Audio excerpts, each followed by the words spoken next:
और कई कई जगह ऐसी है जहाँ मंदिर ही नहीं है, बहुत पास में, नहीं जा पाते, बच्चे भी नहीं जा पाते। तो शिव महापुराण की कथा के वायव्य संहिता में एक बड़ी सुंदर बात कही, बड़ा सावधानी से सुनिएगा इस चरित्र को। वायव्य संहिता में श्री वेदव्यास जी वर्णन कर रहे हैं,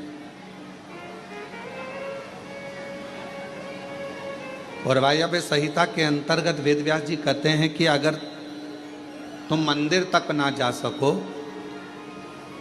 तुम शिव पर एक लोटा जल चढ़ाने के लिए अपने नज़दीक के शिवालय में, देवालय में ना जा सकें, कोई मंदिर नज़दीक नहीं है, कोई शिवालय नज़दीक नहीं है, तो वायव्य संहिता में वेदव्यास जी कहते हैं कि अपने घर में यदि बेलपत्र का वृक्ष है, बेलपत्र का छोटा सा भी अगर पौधा है, तो उसमें थोड़ा भी जल आप प्रतिदिन चढ़ा रहे हो तो समझ लेना कि 12 ज्योतिर्लिंग में आप जल चढ़ा रहे हैं। 12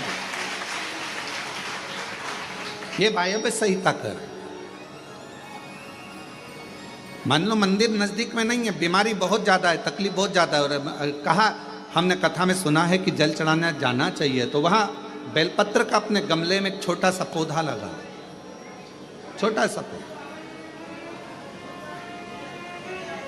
और छोटा सा पौधा लगाकर उस पौधे की परवरिश करो, जल चढ़ाओ।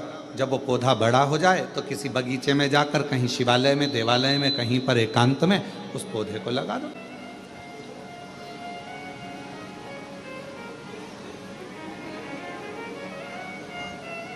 जैसे तुलसा जी को बड़ा कर कर तुलसा जी का मंगल विवाह शालिग्राम जी से होता है, देव उठनी एकादशी पर शालिग्राम बाबा के साथ मंगल विवाह किया जाता है, वैसे ही बेलपत्र के पौधे को बड़ा कर कर उसको भी शिव को समर्पित किया जाता है,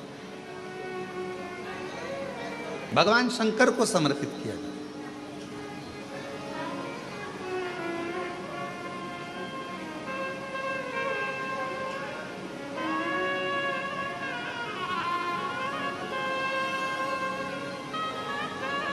पर उस पौधे को पहले आपको बड़ा करना पड़ता है। पहले जैसे बेटी को बड़ा करते हैं और फिर उसका कन्यादान करते हैं, बेटी को बड़ा कर कर कन्यादान देते हैं, उसी तरह से बेलपत्र के पौधे को बड़ा कर कर उसकी आराधना साधना कर कर फिर उसका दान दिया जाए।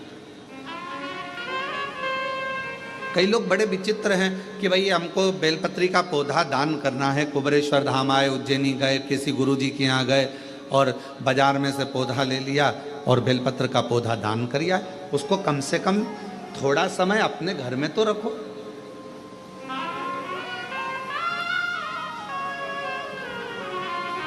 गौदान का नियम मालूम है आपको? कितना लोग जानते हैं गौदान के नियम को?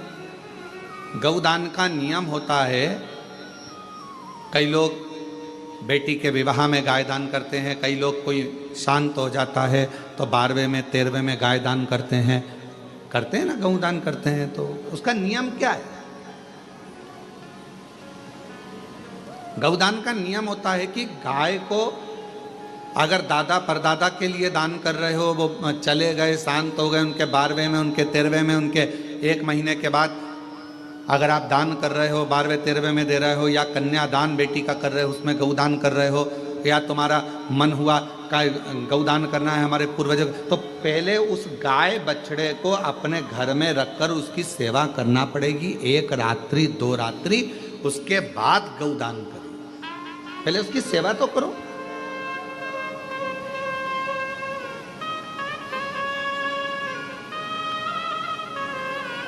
आपने तो डायरेक्ट फोन कर कर कह दिया गाय लिया ना, दान करना है। पंडित जी ने संकल्प छुड़ाया, गाय दरवाजे पर आई और 1 मिनट में संकल्प छूटा।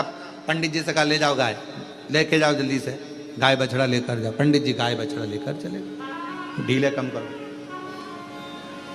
गाय बछड़ा पंडित जी लेकर चले। ये श्रेष्ठता नहीं। तुलसा जी का पौधा घर में रखकर उसको पोषित कर कर, बड़ा कर कर, फिर शालिग्राम भगवान से विवाह कर कर फिर दिया जाए। बेलपत्र का पौधा पहले बड़ा कर कर अपने घर में थोड़ा सा, नहीं ज़्यादा रख सकते तो 8 दिन, 7 दिन, 5 दिन, 15 दिन, 20 दिन, 1 महीना, 2 महीना, 4 महीना, 6 महीना, जितना आपका रख सकते हो रख कर फिर किसी जगह पर लगाएं। क्यों, क्या जरूरत है गुरुजी अपने घर में पौधे को रखकर फिर दान करना, अपने घर में पौधे को रखकर फिर कहीं लगवाना, अपने घर में पौधे को पहले परवरिश कर कर फिर कहीं उसको लगवाना? कारण क्या पड़ता है? कारण एक है, वायव्य संहिता शिव महापुराण की कहती है, अगर हमने किसी बेलपत्र के पौधे को अपने घर में रखकर 5 दिन, 7 दिन, 1 महीना, 15 दिन, 6 महीना उसको परवरिश करा, तो हमारे घर का कितना भी नेगेटिवता, कितनी भी हमारे घर में कुछ भी गंदा हो रहा है, कुछ गलत हो रहा है, कोई गलत हो रहा है, कोई झूठ बोल रहा है, कोई पाप कर्म हो गया हमारे घर में, इस भूमि पर जिसमें हम रहते हैं, उस घर में एनर्जी अगर नहीं है, तो आपने उस पौधे को अपने घर में रखकर उसका परवरिश कर कर 15 दिन, 7 दिन, 1 महीना, 2 महीना, 6 महीना, 8 महीना, जितना तुम्हारा मन कर जाए, 1 दिन, 2 दिन, जितना मन कर, उसके बाद पौधे को कहीं लगवा। क्यों? वो हमारे घर का पूरा गलत जो भी विचार होंगे, गलत सोच, गलत विचार, गलत ऊर्जा, वो पौधा ग्रहण कर लेता है, बेलपत्र का पौधा अपने अंदर उतार लेता है।